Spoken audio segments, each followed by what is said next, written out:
Where's the fun in waiting? Play Sit and Go tournaments 24/7 only on Ace 2-3. This game involves an element of financial risk and may be addictive. Please play responsibly and at your own risk.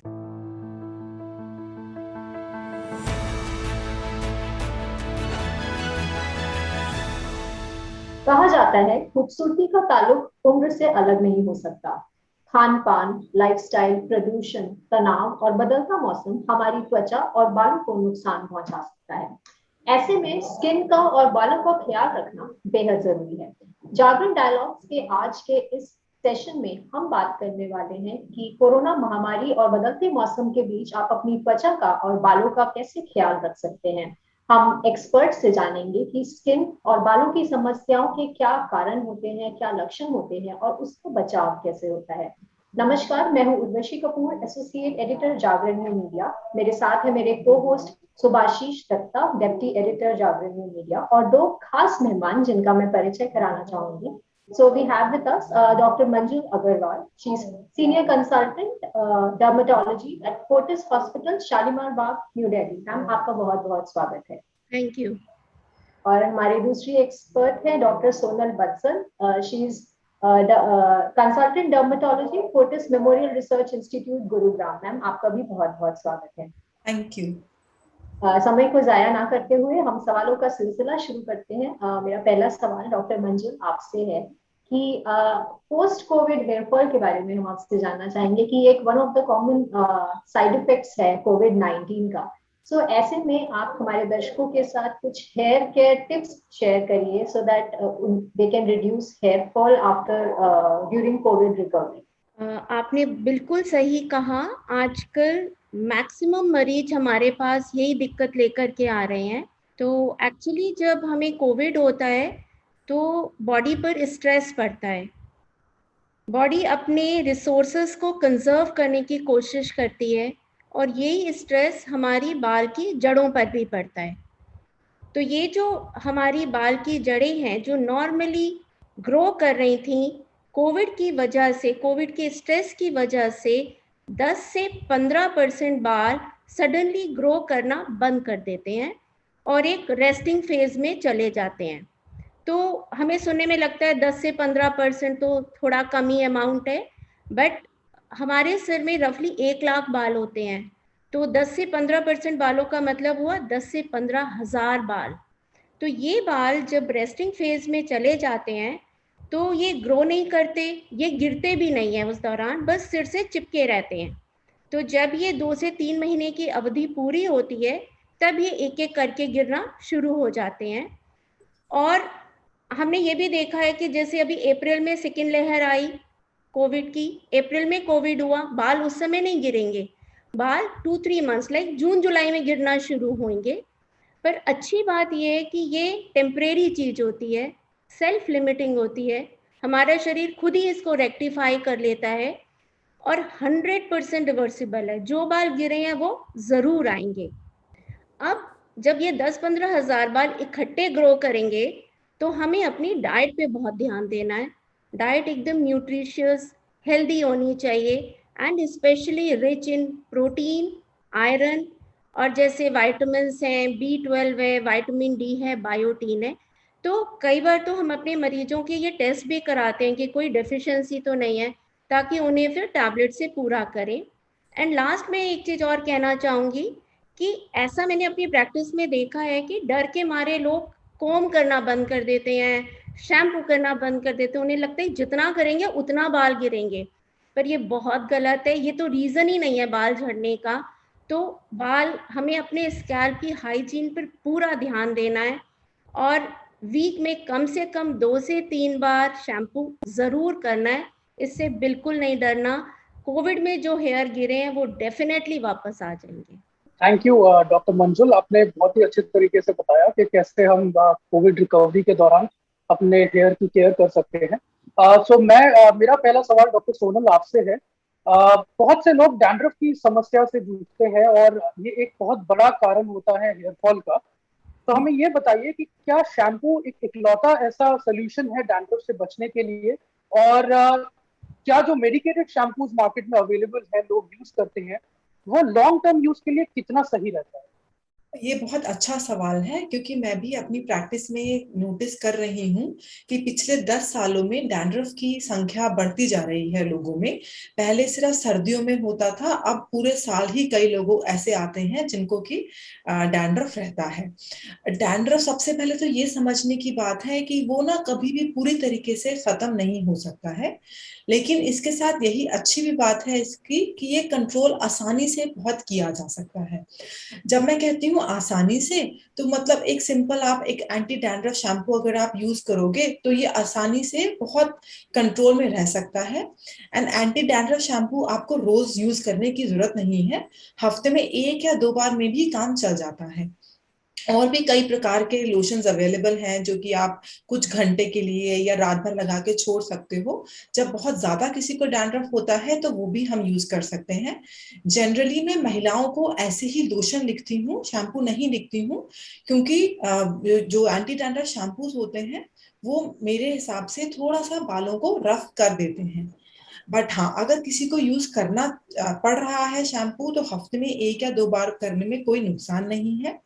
एक दो चीजें और हैं जो कि मैं थोड़ा सा दर्शकों के ध्यान में लाना चाहती हूँ कि डैंड्रफ आपका बढ़ेगा 2-3 चीजों से। एक तो अगर आपकी आदत है कि आप अपने सर में, बालों में नहीं, मैं सर की बात कर रही हूँ, अगर आप सर में तेल लगाते हो तो डैंड्रफ बढ़ता है। अगर आप उसे स्पेशली ओवरनाइट या पूरी रात के लिए छोड़ देते हो तो उसमें डैंड्रफ बढ़ने का चांस रहता है।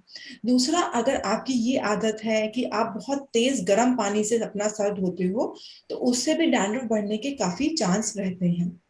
तीसरा, आपने ये नहीं करना है कि आप किसी केमिस्ट के पास गए और उससे एंटी डैंड्रफ शैम्पू लिया, या मार्केट में जो anti dandruff shampoos easily available होते हैं वो आपने नहीं लेने हैं। अगर आपको डैंड्रफ की समस्या है तो आप किसी डर्मेटोलॉजिस्ट के पास जाओ, उससे डायग्नोसिस बनवाओ कि डैंड्रफ ही है और कुछ तो नहीं है, क्योंकि कई सारे इन्फेक्शंस भी डैंड्रफ की तरह आपको लग सकता है कि आपको डैंड्रफ हो गया है। वो डायग्नोस करेगा, फिर वो आपको कुछ शैम्पूज देगा, वो आप हफ्ते में 1 या 2 बार यूज कर सकते हो। एक और खास बात होती है एंटी डैंड्रफ शैम्पू की कि सिर्फ जैसे आप नॉर्मल शैम्पू को यूज करते हो उस तरीके से आप एंटी डैंड्रफ शैम्पू से वॉश करोगे अगर, तो उतना इफेक्ट नहीं आएगा। शैम्पू, एंटी डैंड्रफ शैम्पू जो होता है वो कम से कम 4 से 5 मिनट आपको झाग बना के छोड़ना होता है, तब वो अंदर अच्छे से जाता है और डैंड्रफ को अच्छे तरीके से मिटाता है और फिर वो अच्छा से काम करता है। जहां तक आपके दूसरे सवाल का बात है कि क्या ये बहुत नुकसानदायक होते हैं, तो मेरा जवाब है नहीं। अगर डैंड्रफ ज्यादा नुकसानदायक है बनिस्बत एंटी डैंड्रफ शैम्पू के। उर्वशी, इससे जी। पहले कि आप अपना दूसरा सवाल पूछो, मैं एक डॉक्टर सोनल से मिलता जुलता इसके रिगार्डिंग एक सवाल पूछना चाहूंगा। डॉक्टर सोनल, हमने बहुत जगह पढ़ा है कि शैम्पू के बाद कंडीशनर या सीरम यूज करना चाहिए, हम विज्ञापन देखते हैं बहुत सारे। तो मुझे ये बताइए कि क्या ये बात कितनी सही है? अगर आपके बाल रूखे हैं, बहुत ड्राई हैं, तो डेफिनेटली आपको कंडीशनर और सेरम यूज करना चाहिए। लेकिन इसमें भी कंडीशनर और सेरम जो है आपको अपने स्कैल्प में नहीं लगाना चाहिए, जहां से बाल ग्रो करता है वहां नहीं लगाना चाहिए। बालों के 1 इंच छोड़ के स्कैल्प से तब लगाना चाहिए आपको। कंडीशनर और सेरम आप लगा सकते हो। बहुत बहुत शुक्रिया डॉक्टर सोनल। और डॉक्टर सोनल ने हमें बताया कि कैसे डैंड्रफ से आप अपने बालों को बचा सकते हैं और आपको कैसे शैम्पूज का सिलेक्शन करना चाहिए, कैसे आप अपने बालों का ध्यान रख सकते हैं। मिलता जुलता सवाल डॉक्टर मंजुल मेरे पास आपके लिए है कि जनरली हम देखते हैं कि जो यंगर जनरेशन है वो हेयर ऑयल लगाने में थोड़ा सा हिचकिचाहट होती है, क्योंकि उनको बाहर जाना होता है, मिलना होता है लोगों से, और कुछ लोगों को अनकंफर्टेबल फील होता है कि हेयर ऑयली हो जाते हैं। तो देयर आर मल्टीपल रीजंस जिसकी वजह से लोग नहीं अप्लाई करते हैं हेयर ऑयल। तो क्या, मेरा सवाल ये है कि क्या hair oil, lack of oiling की वजह से हमारा हेयर का हेल्थ इम्पैक्ट होता है, और क्या मतलब हमें कितना फ्रीक्वेंटली अपने बालों में ऑयल लगाना चाहिए? ओके, एक्चुअली इट्स ओके अगर हम तेल नहीं लगाते हैं। बाहर से तेल लगाने की एक्चुअली ज़रूरत नहीं होती है। हमारे हर बाल के जड़ के पास उसका एक अपना पर्सनल ऑयल प्रोड्यूसिंग ग्लैंड होता है जिसे सेबेशियस ग्लैंड बोलते हैं। तो आप सोच सकते हो, जैसे मैंने बताया 1 लाख बाल हैं सर में, तो हर रोज हमारा स्कैल्प कितना ऑयल प्रोड्यूस कर रहा है। और ये हम सबका अनुभव है कि अगर हम 2 दिन भी सिर नहीं धोते तो हमारे बाल चिपचिपे और ऑयली हो जाते हैं। तो जो पहला आपका प्रश्न है कि इसकी कितनी ज़रूरत है, इसकी एक्चुअली ज़रूरत नहीं है। रादर तेल लगाने से हमें फ़ायदा होने का कई बार नुकसान ज़्यादा होता है। जैसे सपोज़ हमें पिंपल्स हैं और हमने सर में तेल लगाया तो पिंपल्स हमारे बढ़ जाएंगे, एंड स्पेशली फोरहेड, ये एरिया तो कभी भी नहीं जाएगा अगर हम तेल लगाते रहेंगे। दूसरा, जैसे डॉक्टर सोनल ने बताया कि अगर हमारे सर में डैंड्रफ है तो भी तेल लगाने से डैंड्रफ बढ़ता है, क्योंकि डैंड्रफ एक खुश्की नहीं है, डैंड्रफ तो एक माइल्ड फंगल इन्फेक्शन है जो ऑयली मीडिया में ही ग्रो करता है। तो ये एक बहुत गलत धारणा है। मेरे पास लोग आते हैं, वो कहते हैं अगर हम तेल नहीं लगाएंगे तो हमारे बाल कमज़ोर हो जाएंगे, हमें डैंड्रफ हो जाएगा। तो तेल लगाने से जड़ मजबूत नहीं होती है। अगर आपको मसाज करना है, स्कैल्प का ब्लड सर्कुलेशन इम्प्रूव करना है, तो आप ड्राई मसाज भी कर सकते हैं। पर जिन्हें पिंपल्स नहीं है, जिन्हें डैंड्रफ नहीं है, उनका अगर बहुत मन है कि हमें तो तेल लगाना ही है, तो ठीक है, शैम्पू से आधा घंटा पहले कोकोनट ऑयल लगा लें और फिर वॉश कर लें। बट एक्चुअली तेल को हमें ऐसे यूज़ करना चाहिए जैसे हम कंडीशनर को करते हैं। तो बाल की जड़ों में ना लगा करके बाल की लेंथ में लगाएं, बिकॉज आजकल जैसे लोग बहुत ब्लो ड्राई कराते हैं, आयरन करते हैं, तो उससे जो बाल की जो बाहरी परत है, जिसे हम क्यूटिकल बोलते हैं, वो डैमेज हो जाता है। एंड उसे रेक्टिफाई करने के लिए अगर हम शैम्पू नहीं यूज़ करें तो तेल इज़ ओके। तो actually it is not required कि तेल लगाना बहुत ज़रूरी चीज़ नहीं है। थैंक यू डॉक्टर मंजुल, आपने एक बहुत ही कॉमन एक जो मिथ है उसको डिबंक किया है आज। डॉक्टर सोनल, मैं आपके पास वापस आना चाहूंगा। हमें थोड़ा ये बताइए कि ऐसी कौन सी कॉमन गलतियां हैं जो कि लोग अक्सर दोहराते हैं और जिससे उनकी स्किन खराब होने के चांसेस बहुत बढ़ जाते हैं। थोड़ा सा हमें इसके बारे में बताइए। ऐसी तो बहुत सारी गलतियां हैं जो लोग करके आते हैं। अगर हम सर से बात करें तो सर पे तो हम लोगों ने डिस्कस कर ही लिया है कि ये बहुत भ्रांति है लोगों में कि अगर तेल लगाएंगे सर में तो डैंड्रफ नहीं होगा या बाल नहीं गिरेंगे या तो कि बाल ग्रो करेंगे। ये सब बहुत ही मिथ्स हैं, भ्रांतियां हैं ये सारी। फिर चेहरे पे आते हैं। चेहरे पे लोग अगर पिंपल्स होते हैं स्पेशली, तो उनके ऊपर टूथपेस्ट, बेकिंग सोडा, गार्लिक वगैरह सब लगा के आते हैं। ये फायदा कुछ नहीं करते हैं। एट टाइम्स गार्लिक वगैरह लगाने से बर्न ही हो जाता है, तो उसके मार्क्स में टाइम लगता है फिर जाने में। दूसरा, अगर पिंपल्स होते हैं तो लोग उसको या तो फोड़ते हैं, हाथ से टच करते हैं, उसकी वजह से भी पिंपल्स हो जाते हैं। अगर किसी की स्किन ऑयली होती है तो वो तो दिन में कई कई बार चेहरा धोते हैं। जितना ज्यादा आप चेहरा धोगे स्पेशली साबुन से या फेस वॉश से, उतना ज्यादा आपकी skin compensatory oil product produce करेगी। तो जितना ज्यादा आप चेहरा धोगे उतना ज्यादा आपका चेहरा ऑयली हो सकता है। तो ऐसा बिल्कुल नहीं करना चाहिए। दिन में सिर्फ 2 या मैक्सिमम 3 बार आपने साबुन से या फेस वॉश से अपना चेहरा धोना चाहिए। दूसरा, सनस्क्रीन का रोल बहुत ज्यादा इम्पोर्टेंट है। हम लोग क्या सोचते हैं, स्पेशली सिंस जैसे 1.5-2 साल से हम सब लोग घर पे ही हैं, तो हम सनस्क्रीन का यूज नहीं करते हैं या दिन में सिर्फ 1 बार लगाते हैं। बहुत सारे पेशेंट्स ऐसे आते हैं मेरे पास, पिगमेंटेशन होता है, मैं पूछती हूँ आप सनस्क्रीन लगाते हो रेगुलरली? वो मुझसे बोलते हैं कि नहीं, हम अभी तो घर पे ही रहते हैं तो हम नहीं लगाते हैं। तो उन्हें समझाना पड़ता है कि सनस्क्रीन लगाना बहुत जरूरी है। एंड 1 बार से भी काम नहीं चलता है, दिन में कम से कम 2 से 3 बार सनस्क्रीन लगाना चाहिए।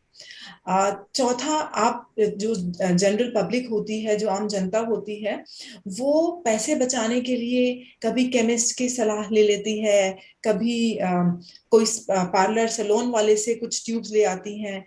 ज्यादातर समय क्या होता है कि इनमें बहुत पोटेंट स्टेरॉइड्स होते हैं एंड महीनों महीनों लोग लगाते हैं गोरा होने के लिए, पिंपल्स के लिए, हर चीज का इलाज होता है स्टेरॉइड की क्रीम। वैसे लगाते रहते हैं लोग। तो जैसे 2-4 महीने लगाया, उसके बाद जब छोड़ते हैं तो बहुत सारी प्रॉब्लम्स वापस आ जाती हैं। किसी ने पिगमेंटेशन के लिए लगाया है, उसे पिंपल्स की प्रॉब्लम हो जाती है। किसी ने पिंपल्स के लिए लगाया है, उसको पिगमेंटेशन की प्रॉब्लम हो जाती है। तो ऐसे एक्सपेरिमेंट्स आई वुड रिक्वेस्ट कि आप लोग ना करें। कुछ भी दिक्कत है आप किसी डर्मेटोलॉजिस्ट से जाकर ही मिलें। जी बहुत बहुत शुक्रिया डॉक्टर सोनल। और डॉक्टर सोनल ने हमें बताया कि हमें स्किन का ध्यान रखने के लिए क्या नहीं करना चाहिए। तो अगर ये आप गलतियां करते आ रहे हैं तो प्लीज अब आप रुक जाइए, और प्रॉपर ट्रीटमेंट जरूरी है किसी भी चीज का इलाज करने के लिए। So do go and see your dermatologist. अगला सवाल मेरा डॉक्टर मंजुल आपसे है कि एक्ने की समस्या से काफी लोग परेशान रहते हैं। It's one of the most common skin disorders people face. So आप हमें इसके बारे में बताइए कि इसके क्या causes होते हैं और क्या treatments होते हैं। ओके, जैसा आपने कहा एक्ने एक्चुअली बहुत ही कॉमन है। मुझे नहीं लगता कि कोई भी ऐसा व्यक्ति होगा जिसे अपनी लाइफ टाइम में एक भी पिंपल ना हुआ हो। तो एक्ने को ही हम पिंपल भी बोलते हैं, मुहासे भी बोलते हैं। ये एक्चुअली जैसा अभी हमने बात कर रहे थे कि जो ऑयल प्रोड्यूसिंग ग्लैंड है जिसे सेबेशियस ग्लैंड बोलते हैं, उसकी ऑब्स्ट्रक्शन और फिर infection. So this is how हमारा एक्ने या पिंपल डेवलप होता है। तो ये नॉर्मली शुरू होता है प्यूबर्टल एज ग्रुप पे, जब सेक्स हार्मोन्स बनने लगते हैं हमारे शरीर में। उनके इफेक्ट की वजह से ये ग्लैंड्स का साइज बढ़ता है, ये ग्लैंड एक्टिवेट होते हैं और एक पिंपल का इन्फेक्शन प्रोड्यूस होने लगता है। जब हम 17 से 19 साल की उम्र में होते हैं तो हमें पीक आती है पिंपल्स की, और फिर ग्रेजुअली धीरे धीरे नेचुरली 25-26 साल की एज में ये नेचुरल वे में कम होने लगते हैं। तो जब भी अगर हमें पिंपल है तो जैसा अभी हमने डिस्कस करा है, बिल्कुल भी तेल नहीं लगाएंगे। कई बार हम घर के प्रोडक्ट्स लगा लेते हैं, मलाई लगा के बैठ जाते हैं या घी लगा लेते हैं या पार्लर में जाके फेशियल्स कराते हैं, तो इन चीज़ों से पिंपल्स बढ़ते हैं। एक चीज़ बहुत कॉमन है, कुछ लोग इनको फोड़ते रहते हैं, जैसे अभी हमने बात करी कि ये नहीं करना चाहिए।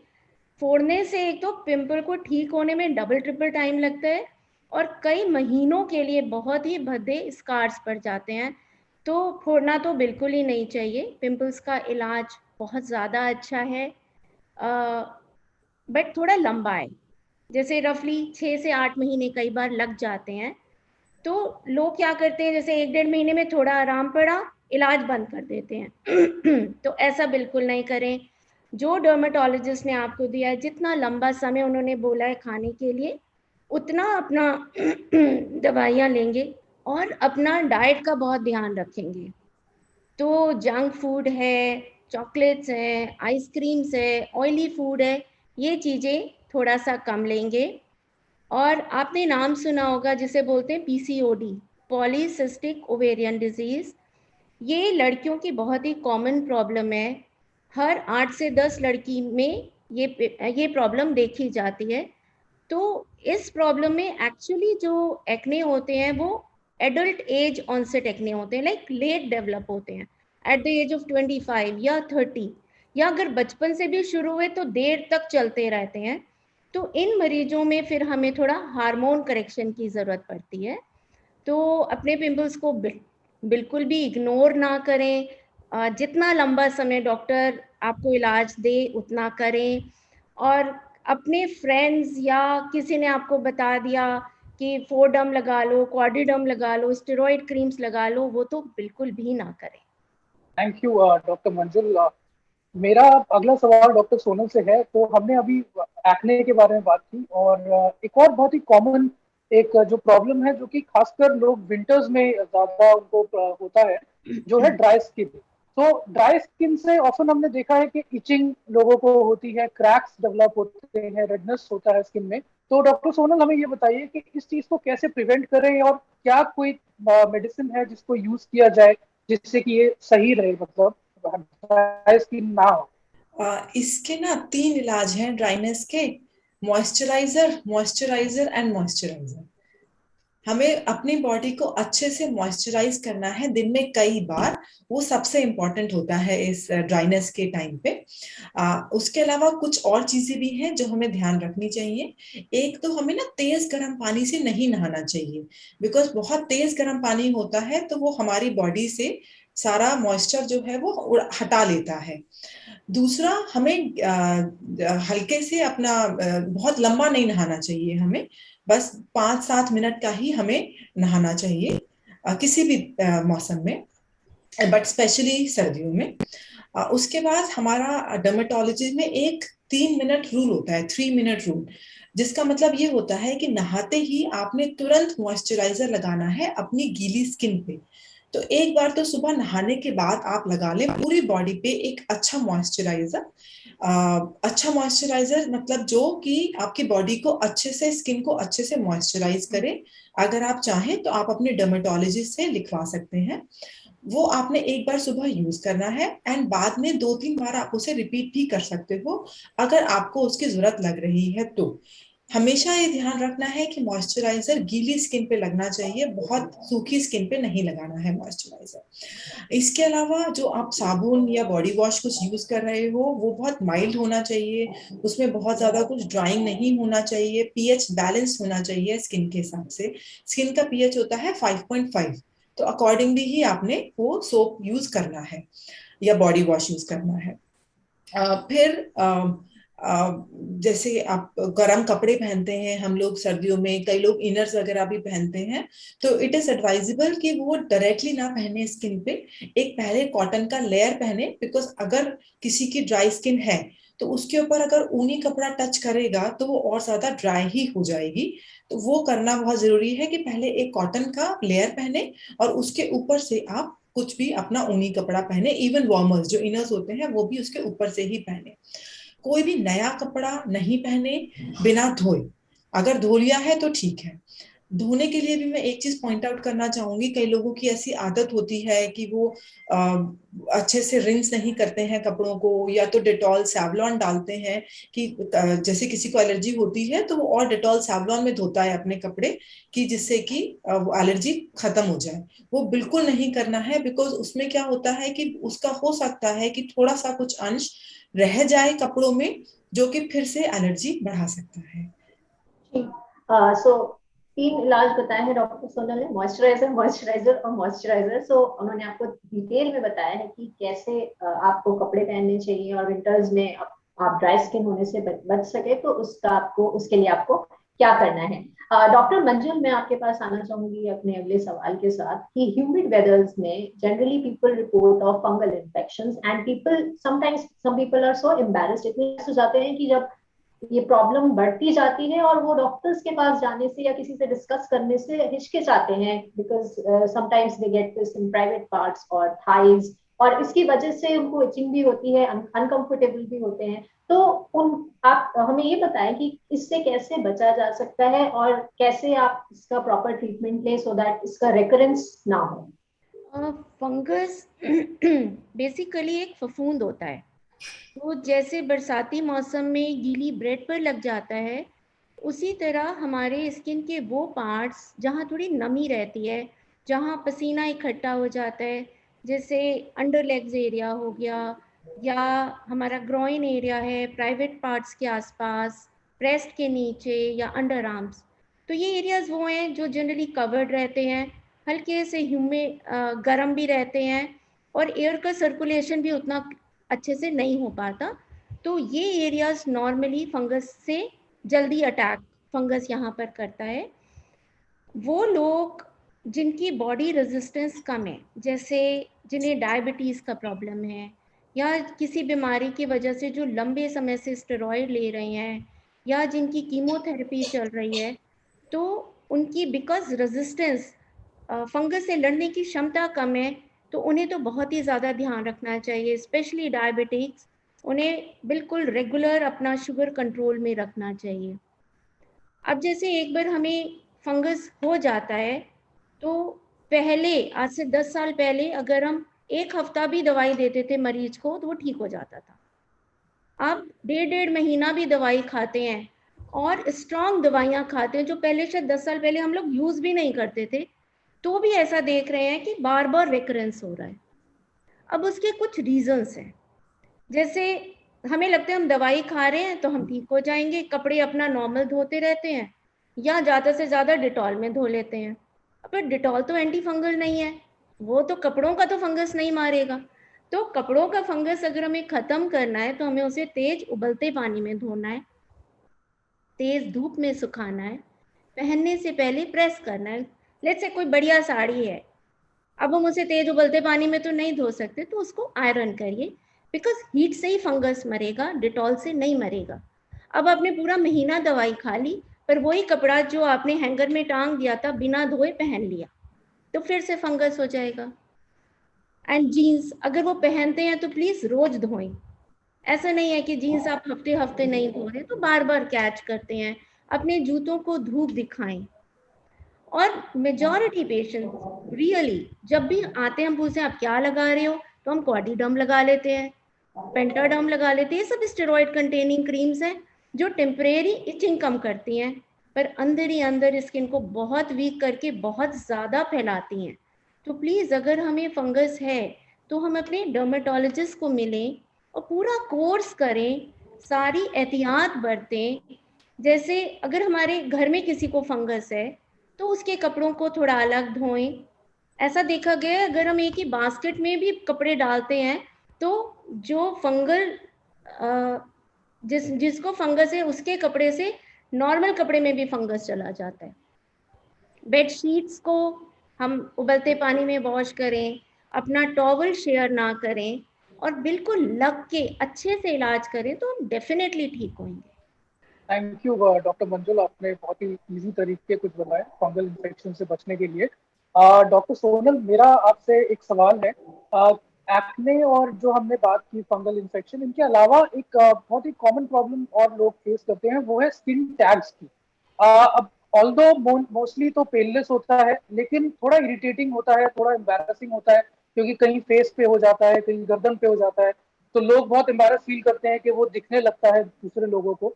तो हमें ये बताइए कि कैसे इसको ट्रीट किया जा सकता है। ये बहुत अच्छा सवाल है आपका, क्योंकि जो हमने अभी डिस्कस किया फंगस, एक्ने, डैंड्रफ, बट मस्से या स्किन टैग्स जो होते हैं वो काफी कॉमन है, स्पेशली इंडियन स्किन में। जो ब्राउन स्किन होती है उसमें ये काफी कॉमन होते हैं। एंड इसका कॉज जो होता है वो यूजुअली जेनेटिक होता है, मतलब आपके किसी पेरेंट के होंगे, आपके मदर के या फादर के, तो फिर आपको ये होने का चांस रहता है। एंड ये छोटे छोटे से स्टार्ट होते हैं जो कि ज्यादातर लोग इग्नोर कर देते हैं। एंड फिर जब वो बढ़ जाते हैं, बड़े हो जाते हैं, एज के साथ ये बढ़ते हैं, तब उन्हें सोचता है कि इसके लिए कुछ करें। तो ये पेनलेस होते हैं, जैसे आपने कहा, ये हमारे को कुछ नुकसान भी नहीं पहुंचाएंगे, लेकिन हाँ ये देखने में बहुत खराब लगते हैं, बहुत भद्दे लगते हैं। एंड कई बार अगर ज्यादातर ही गर्दन पे या अंडर आर्म्स में ज्यादा होते हैं, तो अगर कोई चेन किसी ने पहना है, कुछ ऐसे किया है, या वैक्सिंग कोई करा रही है अगर महिला, तो उसकी वजह से इसमें इन्फेक्शन हो सकता है, या ये आप ब्लीड भी कर सकता है। इसका ट्रीटमेंट बहुत सिंपल होता है, किसी क्रीम से या टैबलेट से ये नहीं जाएंगे।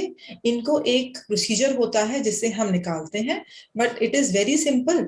अब 10 से 15 मिनट लगते हैं, 5 से 10 अगर होते हैं निकालने में। एंड उसका हीलिंग टाइम जो होता है वो होता है 2 से 7 दिन। हल्का सा एक खुरंट जैसे स्कैब बनता है वो बनता है प्रोसीजर के बाद। एंड उसके लिए कुछ दवाई खाने की जरूरत नहीं होती है, सिर्फ एक ट्यूब लगानी होती है, एंड 2-4 दिन में वो गिर जाता है। एक सलाह मैं यहाँ पे देना चाहूंगी कि आपको अगर है मस्से, तो आपको जब छोटे हैं तभी आपको उनको निकलवा लेना चाहिए, क्योंकि अगर आप बड़ा होने का वेट करोगे तो उसमें ना हीलिंग टाइम जो है वो 2-4 दिन की जगह हफ्ता 10 दिन तक भी लग सकता है। तो इसके लिए जितने छोटे हैं उन्हीं को निकलवा दो, नहीं तो फिर बाद में जब ब्लीड कर जाएगा या इन्फेक्ट हो जाएगा तब इमरजेंसी में निकलवाना पड़ेगा। Thank you doctor Sonal. सवाल हमारे पास बहुत हैं, लेकिन समय हमारे पास लिमिटेड है, और इसी के लिए हम आज का ये सेशन यहीं पे वाइंड अप करना चाहेंगे। हमारे दोनों मेहमान डॉक्टर मंजुल और डॉक्टर सोनल, आप दोनों का बहुत बहुत शुक्रिया हमारे साथ जुड़ने के लिए और हमारे दर्शकों के सवालों का जवाब देने के लिए। जागरण डायलॉग का ये एपिसोड दैनिक जागरण के फेसबुक पेज पर आप देख सकते हैं, और साथ ही में कुछ ही देर में दैनिक जागरण के यूट्यूब चैनल पर भी ये एपिसोड अवेलेबल होगा। हम फिर मिलेंगे नेक्स्ट वीक आपसे एक नए हेल्थ टॉपिक के साथ। तब तक के लिए शुक्रिया। Thank you. Thank you. Thank you.